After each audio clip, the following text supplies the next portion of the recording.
اللہ پاک پھر اللہ نے کتنا نوازا، الحمدللہ الحمدللہ. اہبطوا منہا جمیعا یا رب، تو وہاں اللہ تعالیٰ پیار سے فرمایا کہ تم ابھی نیچے زمین کی طرف چلے جاؤ، زمین کی طرف چلے جاؤ. یہ اہبطوا منہا، تم اتر جاؤ، تم اتر جاؤ. اللہ کا اور شیطان کو کہا نکل جاؤ نکل جاؤ یہاں سے. اللہ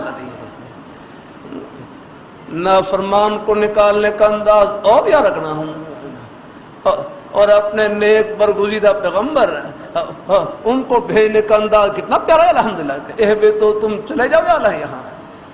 ارے کرتا رہتا ہوں، اللہ تعالیٰ نے جنت سے اترنے کا بھی حکم فرمایا اور اسی آیت میں جنت میں واپسی کا رستہ ہی بتلایا. ہاں لیتے آپ نے اہبطوا منہا جمیعا فاما یاتینکم منی ہدی. اب چلے جاؤ. میں مفہوم عرض کر رہا ہوں، لفظی ترجمہ نہیں مفہوم. تم یہاں ابھی جنت سے چلے جاؤ، ہم وہاں دنیا میں تمہاری طرف ایک راستہ بھیجیں گے، ایک ہدایت نامہ بھیجیں گے، ایک راستہ بھیجیں گے. جو اس راستے پر چلے گا واپس جنت کے دروازے کے اوپر اور جنت کی ٹھنڈی ہوائیں پہنچ جائے گا. الحمدللہ. فَإِمَّا يَأْتِيَنَّكُم مِّنِّي هُدًى فَمَن تَبِعَ هُدَايَ فَلَا خَوْفٌ عَلَيْهِمْ وَلَا هُمْ يَحْزَنُونَ. یا اللہ یہ ہے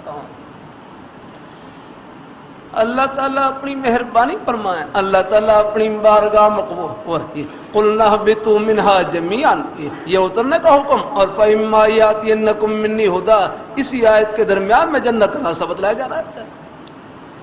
فلا خوف علیہ، یہ جنت کا راستہ یہی ہے. آگے نہیں، یہ جنت کا راستہ تو اوپر سے ہے. الحمدللہ